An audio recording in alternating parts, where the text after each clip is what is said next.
하나님의 모든 말씀들이 개인적으로 도전과 때로는 찔림과 변화를 자극하지만 이런 주제가 저에게, 목회를 하는 저에게 상당한 많은 도전과 기도를 주고 있습니다. 교회는 서로의 신앙의 친구가 되어주고 또 신앙의 친구들과 더불어 함께하는 바로 영적인 가족과 같기 때문입니다. 그래서 우리가 좀 전에 여러분께서 보신 것처럼 교구를 이렇게 재편하고 목장을 이렇게 변화시켜서 현재 여성 오전 목장 중심으로 되어 있는 것을 또 직장, 또 우리 남성, 여성 부부 목장으로 그리고 이제 우리 72세 분들 제2의 인생을 멋지게 사시기를 위해서 신앙적으로 함께 노력하고 돕기 위한 여러 가지 많은 재편을 하고 있는 것은 바로 이러한 이유 때문입니다. 교회를 바로 세우기 위해서. 신앙생활은 절대 혼자 하는 것이 아닙니다. 예배를 드리고 집에 가고 왔다 갔다 하면서 교회 부서도 관심도 없고 목자 모임도 관심도 없고 사실은 굉장히 힘들고 외로운 신앙생활을 하시고 계신 것이고, 성경대로 말하면은 상당히 위험한 신앙생활을 할 수 있다고 볼 수가 있습니다. 신앙생활이라는 건 절대로 혼자 하는 것이 아니다. 그렇기 때문에 우리는 하나님의 은혜로 사랑의 수고를 할 수 있어야 됩니다. 여기에는 우리의 기도와 에너지가 필요한 것입니다. 저는 지난주 신앙의 친구가 되어주자라는 주제 첫 번째로 시련을 함께 이겨내는 친구가 되자 말씀을 드렸습니다. 너나 할 것 없이 우리 모든 사람들은 나름의 어려움을 가지고 있습니다. 다윗이 죽음의 문턱에 고생을 하고 있을 때 요나단이라는 한 사람의 이 사랑의 수고 찾아가 주어서 그의 고통의 자리에 함께 해주고 함께 울고 웃어주면서 그의 고민을 또 들어주면서 하나님의 말씀으로 위로해주는 이 모든 과정, 많은 사람이 있었지만 특별히 성경은 요나단 한 사람을 강조하고 있습니다. 신앙의 친구, 정말 나의 고난과 아픔과 심지어 나의 어떤 죄의 문제까지를 나눌 수 있는 정말 깊이 있는 친구 한 명만 있다 할지라도 우리는 이겨낼 수가 있을 것입니다. 오늘 저는 두 번째 신앙의 친구가 되어주는 방법을 살펴보고자 하는데요, 우리가 오늘 살펴보려는 신앙의 친구는요 이렇습니다. 신앙의 친구란 것은 구원을 위하여 죄를 함께 이겨내는 사람, 구원을 위하여 죄를 함께 이겨내는 사람이 바로 신앙의 친구라고 볼 수가 있습니다. 오늘날 교회에서 다루기를 힘들어하고 점점 사라지는 주제가 있습니다. 바로 죄라는 문제입니다. 한국교회가 죄라는 문제를 제대로 다루지 않기 때문에 한국교회가 병들고 있다고 저는 생각합니다. 왜 그런가 하면은 성경적인 방법으로 죄를 분석하고 이 죄를 제대로 처리하지 아니하면 가장 위험한 것은 오랫동안 신앙생활을 하는데 겉으로는 문제가 없지만은 구원을 받지 못하는 사람이 있을 수가 있기 때문입니다. 제대로 죄의 문제를 다루고 죄의 설교를 제대로 하지 아니하면은 구원을 받은 성도로 할지라도 신앙생활에는 엄청난 침체와 무뎌짐과 답답한 가운데 성장할 수가 없기 때문입니다.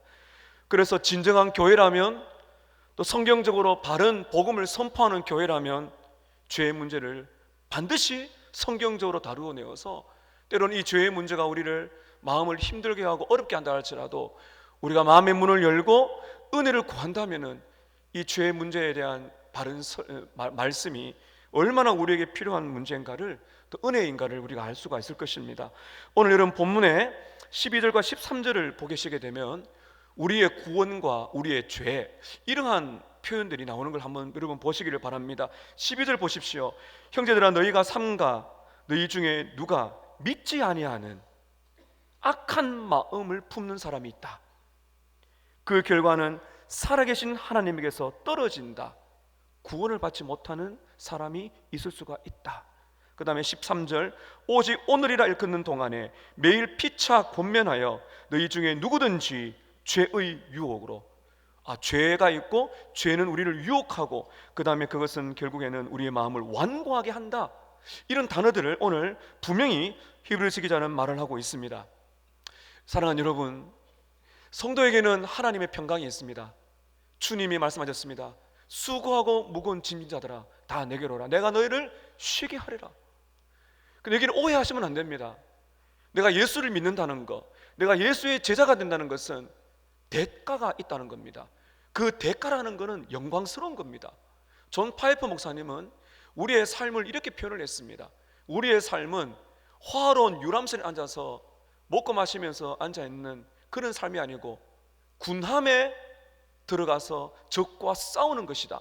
우리의 기도란 것은 방 침대에 누워서 인터폰을 누르는 것이 아니라 우리의 기도란 것은 무전기를 가지고 하나님께 도움을 요청하는 강력한 부르짖음이다.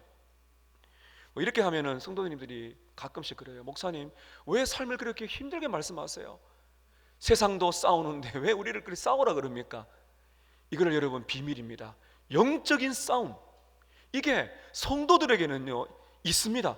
그리고 이 싸움은 거는 완벽한 무기가 제공이 되고 이 싸움을 잘할 수 있는 방법도 있게 되고 이걸 잘해야 우리가 영적으로 강건하고 진짜 성도다운 삶을 살아갈 수가 있기 때문입니다. 우리는 사탄과 죄의 유혹을 받고 있습니다. 그렇기 때문에 우리는 끊임없이 죄와 사탄과 싸워야 됩니다. 예수를 믿고 구원받는 성도라 할지라도 타락한 본성이 있기 때문에 이 죄와의 전쟁을 바르게 우리가 알아야 된다는 것입니다. 여러분, 우리는 절대로 죄를 가볍게 다루시면 안 됩니다. 왜 이 죄가 중요할까요? 예수님이 왜 죽으셨습니까?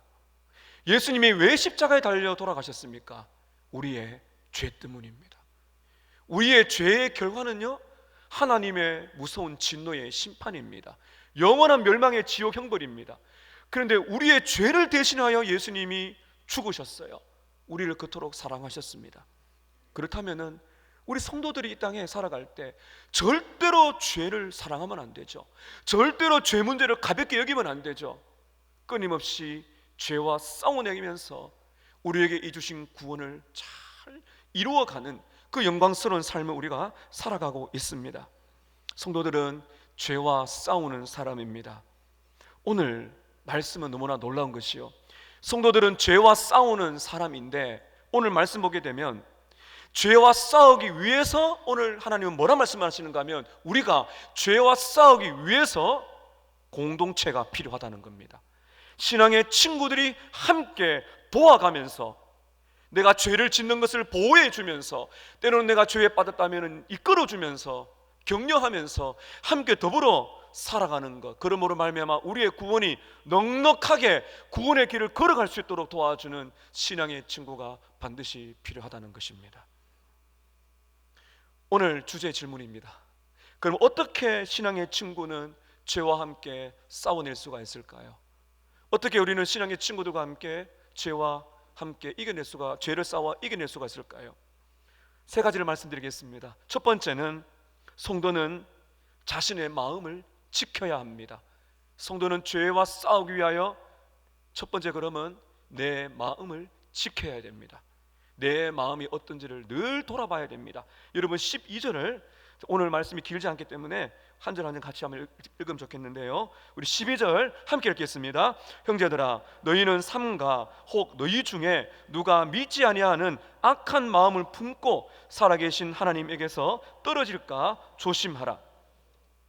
여기서 보시게 되면 우리 성도들이 죄와 싸우는 첫 번째 발걸음이 마음의 문제를 보는 것입니다. 중반을 보십시오. 너희 중에 누가 믿지 아니하는 악한 마음을 품은 사람이 있는가 돌아보라. 자신의 마음을 점검해 보라는 것입니다. 여기 보시게 되면 믿지 않는 악한 마음, 믿지 않는 악한 마음이 있다. 이게 굉장히 무서운 겁니다.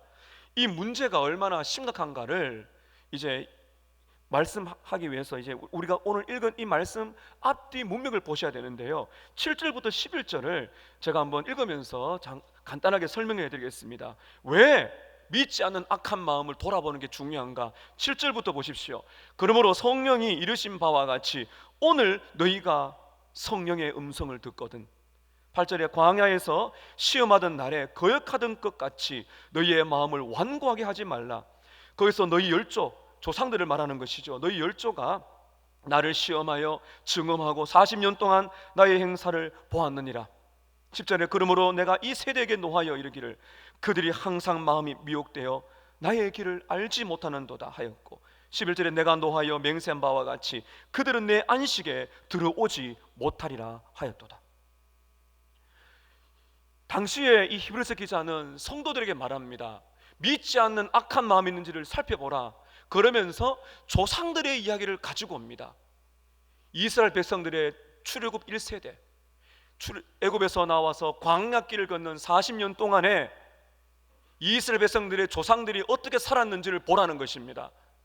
광야길을 걸을 때 먹고 살 길이 없기 때문에 하나님은 그 바위를 깨뜨려서 물을 주시고요, 만나를 내려주, 하늘에서 만나가 떨어지고 메추라기가 떨어지면서 먹었습니다. 낮에는 너무나 무더운데 구름 기둥이 와서 앞으로 인도합니다.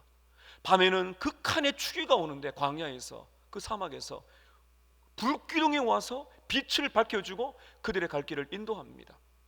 기둥이 앞서가면 가고 서면 서고 하나님의 기적을 체험했던 사람입니다. 그런데 무엇을 문제를 삼고 있는 것입니까? 7절에서 오늘 11절 말씀은 시편 95편을 가지고 온 것인데요, 이들이 얼마나 불신앙을 가지고 있었던가. 8절에 보면 마음을 완고하게 했다. 40년 동안에 하나님의 기적을 보았지만은 뭐가 문제라는 거예요? 10절 보세요. 그들의 마음이 항상 미혹되었다. 원망과 불평한다는 것입니다. 가장 오늘 핵심적인 단어가 10절 보십시오. 내가 이 세대에 노하여 이르기를 그들이 항상 마음이 미혹되었다. 이게 항상입니다.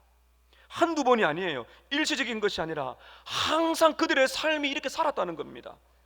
하나님의 기적을 맛보았지만은 조금만 불편하면 하나님을 원망하고 불평하고, 하나님이 살아계세요? 그렇게 불신을 가지고 있었다는 것이죠. 일시적인 일탈이 아니고, 하나님의 말씀을 들었지만은, 기적의 현장에서 하나님 말씀 들었지만은 계속 믿지 않고 계속 순종하지 않고 그렇게 완고하게 마음을 닫아버리고 하나님을 믿지 않았어요. 결국에는 어떤 일이 일어났습니까? 11절 끝을 보시면 내 안식에 들어오지 못했다. 약속의 땅에 못 들어갔어요. 무슨 말인가 하면은 이들 중 상당히 많은 사람들이, 이 충격적입니다. 이들 중 많은 사람들이 구원을 받지 못했다. 이거를 지금 강조하고 있는 것입니다. 다시 한번 15절에서 강조를 하죠. 성경에 이르되 오늘 너희가 하나님의 음성을 듣거든 경노하게 하시던 조상들처럼 마음을 완고하게 하지 마라. 16절에 듣고 경노하게 하시던 자가 누구냐? 모세를 따라 애굽에서 나온 모든 사람이 아니냐? 17절입니다. 하나님이 40년 동안 누구에게 노하셨느냐? 그들의 시체가 광야에 엎드려진 사람들, 범죄한 자들에게 아니냐? 18절에 하나님이 누구에게 맹세하사 그의 안식에 들어오지 못하리라 하셨느냐? 곧 순종하지 아니하던 자가 아니냐? 19절에 이러보건대 그들이 믿지 않았기 때문에 능히 약속의 땅에 들어가지 못했다. 이렇게 말하고 있습니다. 이스라엘 조상들이 상당히 많은 숫자가 구원을 받지 못했다. 우리는 모릅니다, 하나님이 어떻게 하셨는지는. 그러나 오늘 이 굉장히 심각한 말씀을 통해서 이제 12절에 이렇게 말합니다. 형제들아. 누구를 말합니까? 믿는 성도들이 말하는 거죠. 목회자의 따뜻한 마음이지만은 무언가 굉장히 비장한 마음으로, 따뜻하지만 비장한 마음으로 말합니다. 이렇게 말하죠. 여러분 12절 보세요. 형제들아, 혹시 그 다음에 내가 누구인지 모르지만 너희 중에 누가 믿지 아니하는 그런 악한 마음을 품고, 그 다음 잘 보세요. 살아계신 하나님께서 떨어질까 주의해라. 살아계신 하나님에 떨어진다는 말은, 이 떨어진다는 말은 의도성을 말하는 것입니다. 일시적인 말한 것이 의도적으로 하나님을 거부하는 겁니다. 살아계신 하나님을 거부했다는 건요, 왜 살아계신 하나님을 강조하는가 하면 죽음을 말하는 것입니다. 마태복음 13장, 우리 앞으로 또 보겠지만 마태복음 13장에 보면 예수님께서 씨 뿌리는 비유를 하십니다. 많은 사람들이 말씀을 들었지만은 반응은 제각각입니다. 거기 보면 돌밭에 뿌린 씨앗이 있습니다.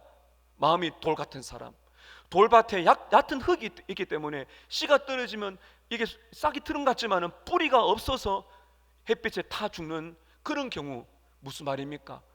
예수를 믿는 것처럼 고백도 하고 예배당에서 예배도 드리고 너무너무 기뻐하는데 환난과 어려움이 닥쳐오니까 예수를 부인하고 떠나는 사람이 있더라. 의외로 그런 사람이 많습니다.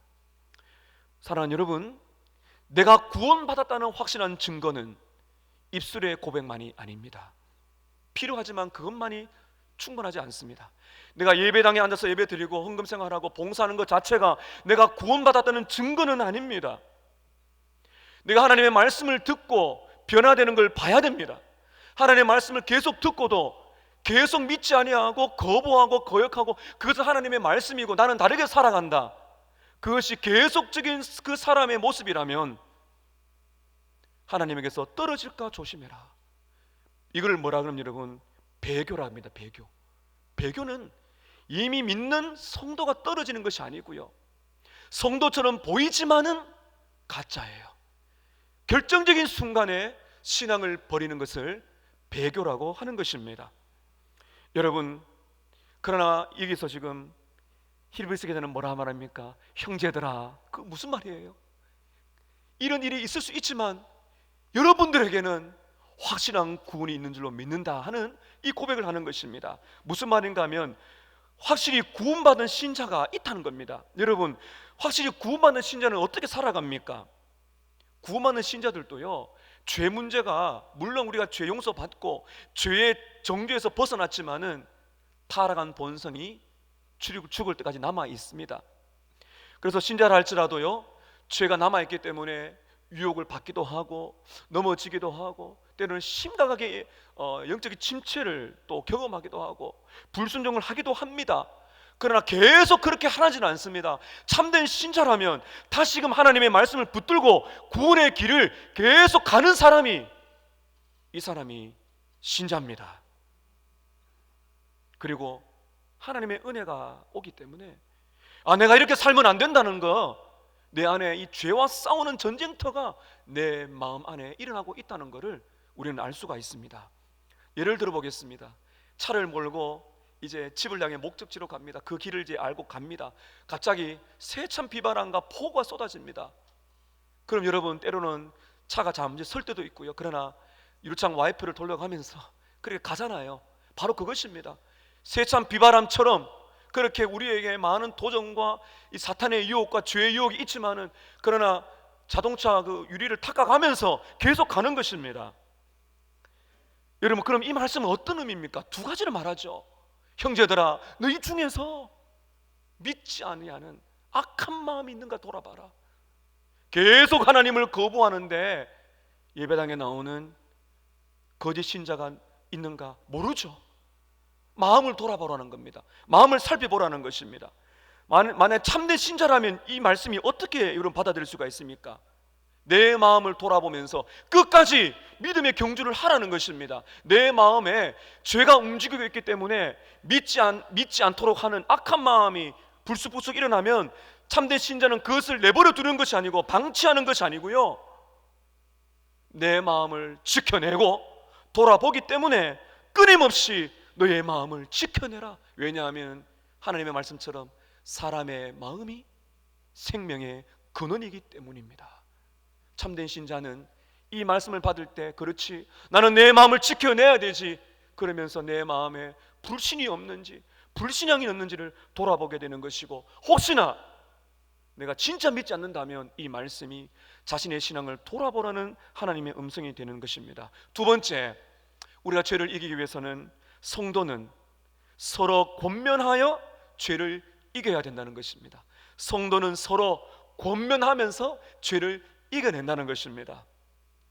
죄와 싸우는 방법은요, 내가 내 마음을 돌아볼 뿐만 아니라 이제 함께하는 신앙의 친구가 필요하다는 것입니다. 그게 13절이에요. 13절에서 우리가 신앙의 친구가 어떤 일을 해야 되는지 생각하면서 우리 13절 우리 함께 읽겠습니다. 시작. 오직 오늘이라 일컫는 동안에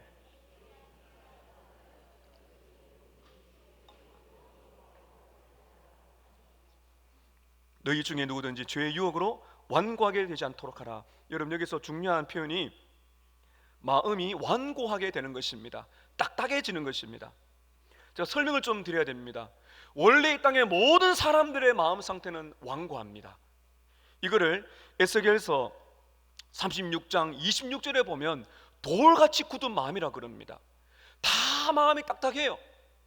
그래서 하나님의 은혜가 아니면은 예수를 믿을 수가 없습니다. 마음이 돌처럼 차갑고 딱딱하거든요. 근데 에스겔 36장 26절에 보니까 어떤 말씀이 있는가 하면 하나님이 은혜를 주실 때, 성령님이 역사하실 때 새로운 마음을 주고 새로운 영을 주고 새로운 마음을 주는데, 돌같이 굳은 마음은 제하여 버리시고 살처럼 고기처럼 부드러운 마음을 주신다. 이게 누가 하시는 일입니까? 하나님이 하시는 일입니다. 똑같이 말씀을 들어도 어떤 사람은 부드러운 마음으로 받아들이지만, 똑같이 예수의 복음을 들어도 거부하는 것은 바로 돌같이 굳은 마음이기 때문입니다. 여러분, 내가 예수를 믿고 구원받았다는 것은 이런 은혜가 있는 것입니다. 마음이 돌같이 굳은 마음에서 부드러운 마음으로 변화된 것입니다. 그리고 하나님은 일평생 살아갈 동안에 우리의 마음을 계속해서 기경하셔서, 말씀으로 기경하셔서 은혜로 우리의 마음을 부드럽게 만들어 주시는 것이 바로 구원받은 신자의 삶인 줄로 믿습니다. 여러분, 그런데 여기서 여러분 중요한 것이 하나 더 있어요. 하나님은 주도적으로 우리 죄인의 마음을 깨뜨리셔서 부드럽게 만드시고 평생에도 은혜 가운데 십자가의 은혜로 우리의 마음 부드럽게 만들어 주세요. 그래야 은혜를 받죠. 그래서 죄를 이기게 만들어 주세요. 마음이 완고해지지 않도록 만들어 주세요.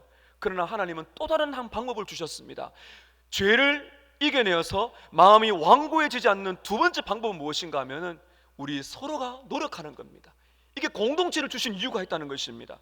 하나님은 스스로도 역사하시지만은 우리의 마음을 부드럽게 하여 죄를 이기게 만들어 주기 위해서 성도들이 서로 함께 권면하면서 함께 죄를 싸워 나가도록 서로 도와주라고 말씀을 하시는 것입니다. 여러분, 이렇게 해야 되는 이유가 있어요. 죄는 강력하다는 겁니다. 다시 한번 여러분 13절을 보시기를 바랍니다. 오직 오늘이라 일컫는 동안에 매일 피차 권면하여 너희 중에 누구든지 무엇으로요? 죄의 유혹으로 마음이 완고해지지 않도록 하라. 그리고 우리의 마음이 굳어지는 것은 뭐 때문에 그렇다는 것입니까? 죄. 그럼 그 죄가 어떻게 지금 역사하고 있다는 거예요? 유혹을 한다는 겁니다. 죄가 유혹을 하기 때문에 내 안엔 아직도 남아있는 죄가 역사하고 있기 때문에, 유혹하고 있기 때문에 내 마음이 굳어질 수가 있다는 걸 지금 말하고 있는 것입니다.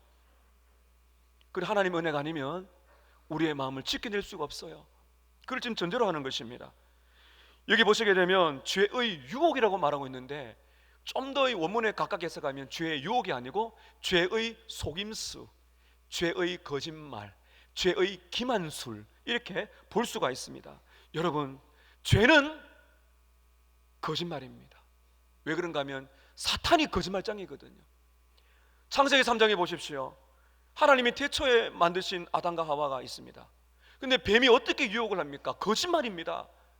하나님, 너희들 그거 먹으면 죽는다 그랬는데 아니야, 괜찮아, 그거 먹으면 하나님처럼 될까봐 하나님 먹지 말라고 한 거야, 먹어봐, 괜찮아.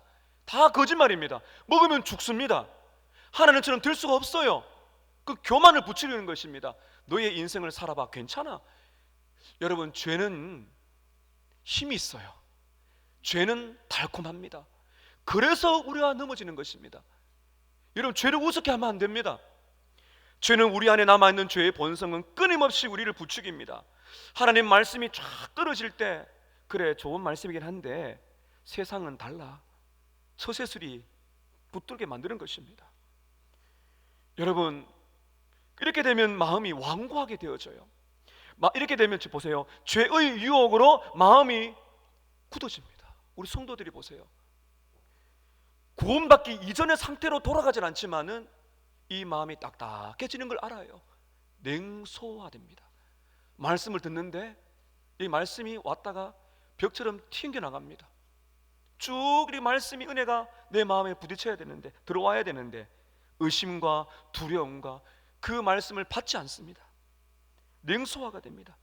예배당에 앉아있지만 그 말씀에 귀를 제대로 기울이지 않습니다. 여러분, 어떻게 됩니까? 거짓말에 속게 됩니다.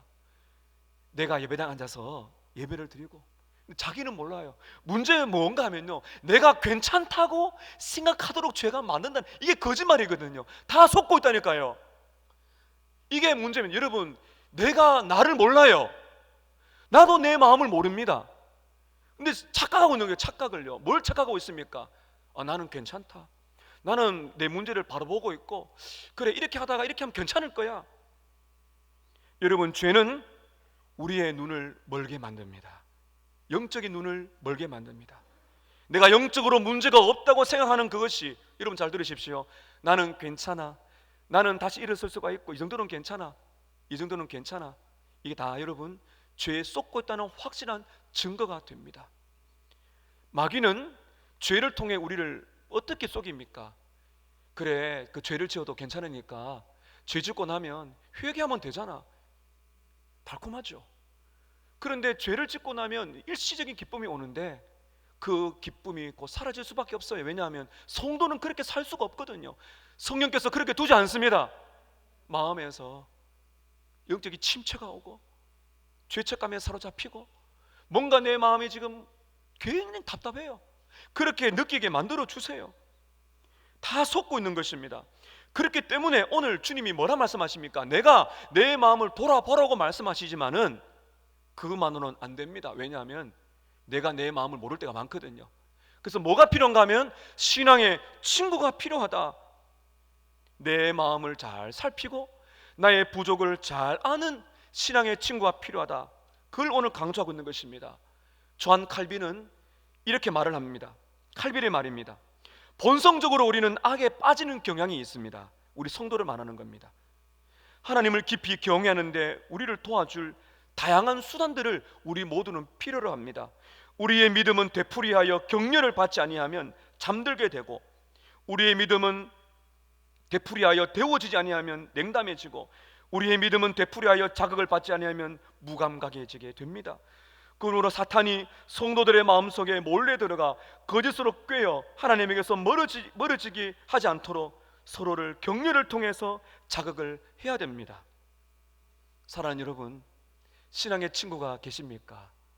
우리의 부족을 잘 아는, 그러면서 사랑하는 마음으로 도와줄 친구가 있습니까? 말씀 준비하다가 보니까 저에게는 이렇게 나의 부족, 특별히 오늘 이 말씀처럼 내 마음이 굳어지고 내가 어떤 죄의 모습이 있는가를 가장 잘 알고 도와주는 친구가 있습니다. 바로 저의 아내입니다. 왜 그런가 하면은 저를 가장 잘 알거든요. 20년 이상을 살았잖아요. 저는 모르고 지나가는데 저의 부족함과 때로는 죄의 습관을 영적인 분별력으로 압니다. 그리고는 사랑하는 마음으로 권고하고 기도해 줍니다. 어쩌면 그래서 제가 살아있을 줄 몰라요. 더 놀라운 것 중에 하나는요, 하나님 우리 아이들을 통해서 저의 교만을 보게 하십니다. 내가 이렇게 무심코 했던 말, 약속 지키지 못한 거, 아이들이 아빠 그때 이러면은 아, 내가 거짓말했구나, 내가 정말 말로 너무 많이 실수를 했구나, 내가 그때 아이들에게 이런 상처를 줬구나. 나는 모르고 지나가는데 대화하면서 그런 것들이 보여지게 되고요. 저는 최고의 친구가 바로 가족이며 아내입니다. 사랑하는 마음으로 부족을 말해주는 그때 그것이 얼마나 큰 힘이 되는지 몰라요. 사랑하는 여러분, 우리는 신앙의 친구가 필요합니다. CJ 매헌이라는 목사님은 그 겸손이라는 책이 있는데 꼭 여러분 한번 읽어보십시오. CJ 매헌이의 겸손. 거기에 보면 이 CJ 매헌이 목사님이 이렇게 자기 이야기를 꺼냅니다. 매헌이의 말입니다. 나는 교만하게도 나만큼 나를 잘 아는 사람이 아무도 없다고 생각했습니다. 그러나 하나님은 저에게 이렇게 말씀하십니다. 얘야, 그렇지 않아. 죄는 너를 속인다. 죄는 너의 눈을 멀게 한다. 너의 마음을 제대로 이해하려면 다른 사람의 의견을 들어봐야 된다. 나는 내 자신의 영혼이 어떤 상태인지를 다 알기 때문에 다른 사람의 생각이 필요 없다고 믿었습니다. 하지만 그런 태도야말로 나의 가장 큰 교만이었습니다. 내가 내 자신의 문제를 가장 잘 안다는 거, 그것만큼 위험한 징후는 없고요. 나보다 나를 더 잘 아는 하나님뿐만 아니라 나를 사랑하는 마음으로 지켜보며 인생을 걸어가는 동반자 친구들이 우리의 모습을 잘 알고 있다는 것. 그래서 폴 트립이라는 분은 이렇게 말을 합니다. 우리는 스스로 보지 못하는 것을 보도록 해주는, 내 스스로 보지 못하는 것을 보게 해주는 사람들, 즉 사랑으로 서로를 보호해주는 공동체가 절대적으로 필요합니다. 다시 말씀 보실까요? 여러분 13절에 우리는 어떤 신앙의 친구가 되어줘야 되고 필요합니까? 13절에 보십시오. 오늘을 읽는 동안에 매일 피차는 서로입니다. 피차 어떻게 하라는 거예요? 권면하라.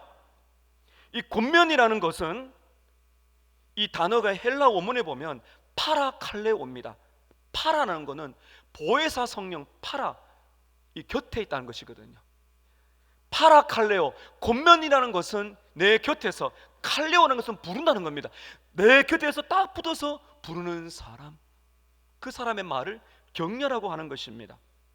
우리 곁에서 항상 우리를 봐주면서 함께 기도해주고, 내가 죄에 빠져서 죄의 유혹을 받아 죄의 속임수에 빠져가시고 내 마음이 완고하게 살아가지 않도록 나를 권면해줄 친구, 모두에게 필요하다. 예외는 없다는 것입니다. 여기서 여러분, 이 권면이란 것은 잘 기억하십시오. 권면이란 것은 사랑스러운 권고나 격려입니다. 사랑스럽고 겸손한, 사랑의 겸손의 권면, 격려입니다. 제가 이렇게 강조하는 이유가 있습니다. 많은 사람들이 실수를 합니다. 죄를, 상대방의 약함과 부족과 죄를 지적하는 건 잘합니다. 지적을 너무 잘해요. 우리는 심지어 때로는 정죄할 수 있습니다. 오늘 뭐라 그래요? 피차 지적하라, 그렇게 말하지 않습니다. 피차 사랑과 겸손한 마음으로 격려해주고 권면해주라. 피차하라는 것은 공동체의 과제라는 거예요.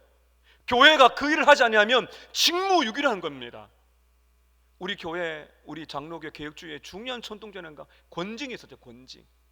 부족한 점을 말해주고 그 죄를 사랑하는 마음으로 권면하면서 바르게 살아갈 수 있다는 이 권징도 여기에 들어갈 수가 있을 것입니다.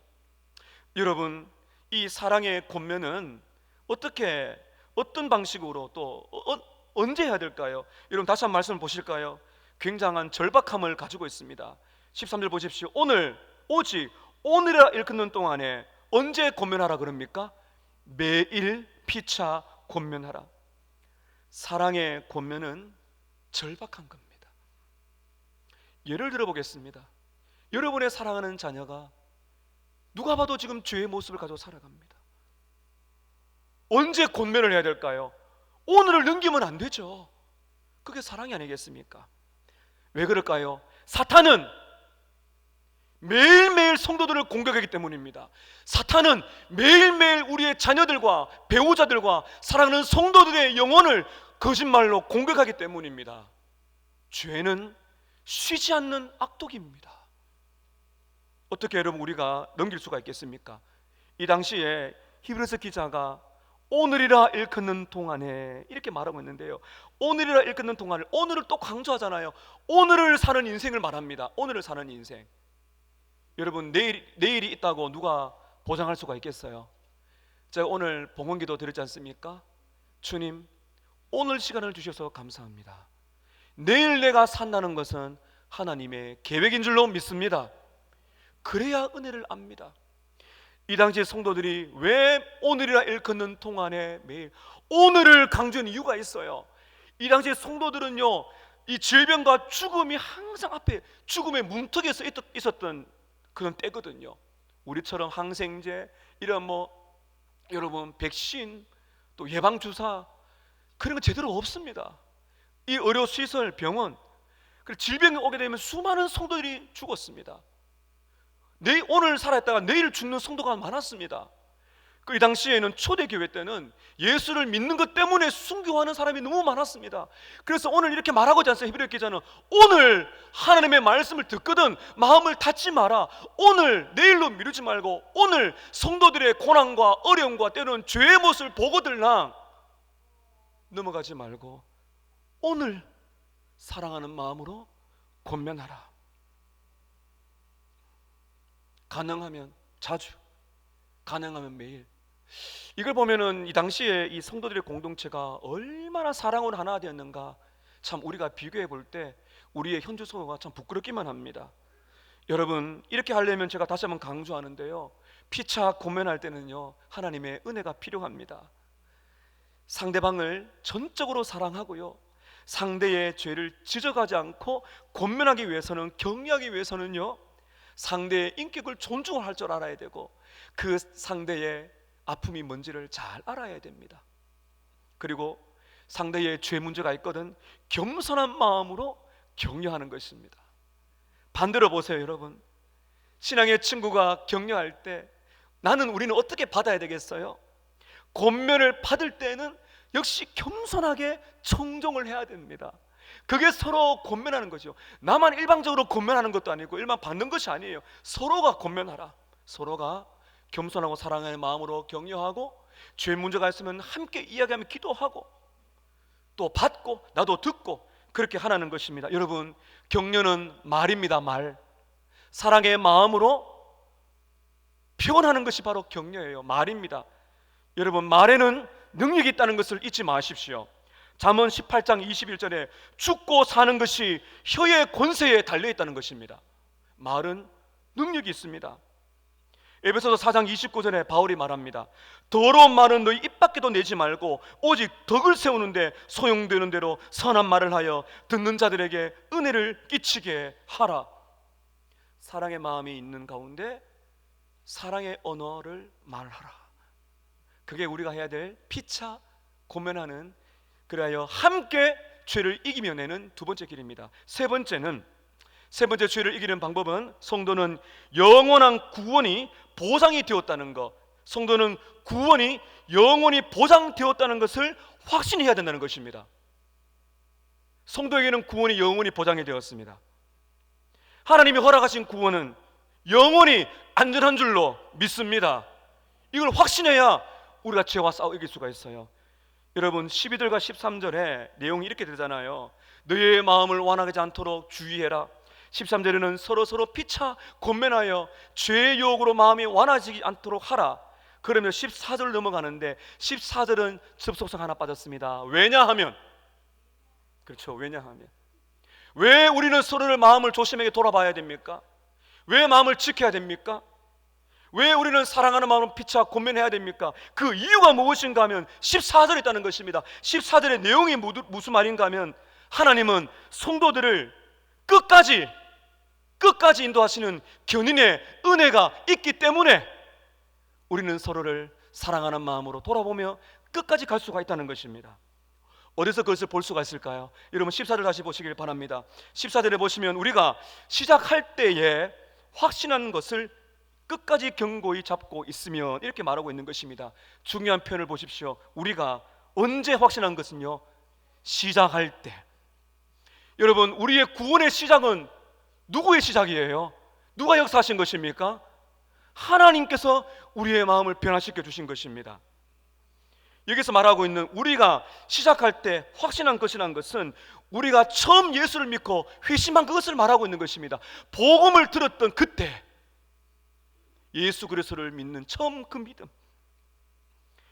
여러분, 하나님은 우리에게 믿음을 주시고요, 우리에게 은혜를 주시고 우리의 죄를 용서하시고 영원히 우리의 구원을 인도하시는 분이십니다.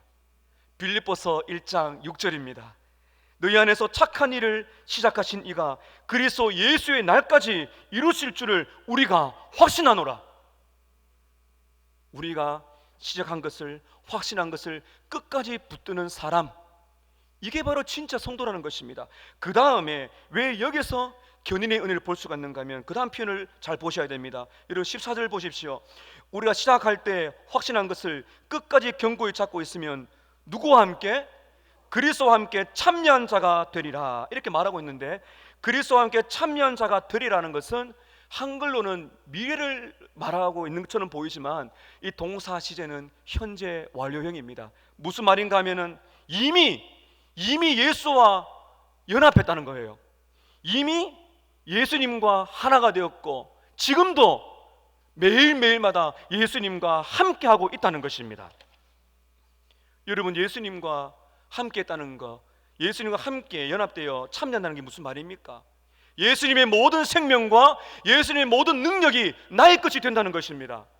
죄를 이기고 믿음으로써 끝까지 인내할 수 있는, 넘어지기도 하고 낙심하게 하기도 하고 그 죄 때문에 고민하기도 하지만은 진짜 구원받은 성도는 은혜의 공급함으로써 예수와 연합되어 예수의 능력과 예수의 생명이 내 것이기 때문에 죄를 이기면서 끝까지 살아가는 사람이다.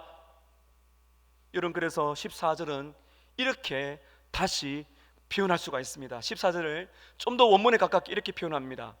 내가 예수 그리스도에 대한 확신을 끝까지 붙들고 있다면, 내가 예수 그리스도에 대한 확신을 끝까지 붙들고 있다면 나는 이미 예수와 함께한 사람이다.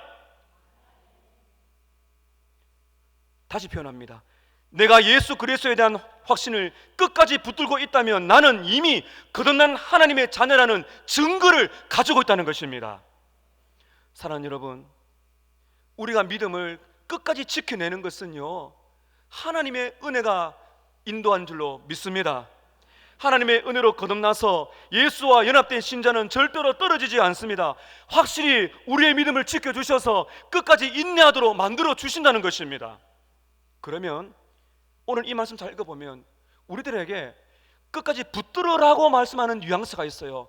그 말은 구원에서 떨어질까봐 두려워하는 것이 아니라 확신을 가지고 끝까지 나에 끼치지 말고 이 처음 주셨던 믿음, 이 믿음을 확신하게 하나님이 끝까지 인도하실 은혜를 믿고 끝까지 달려나가라.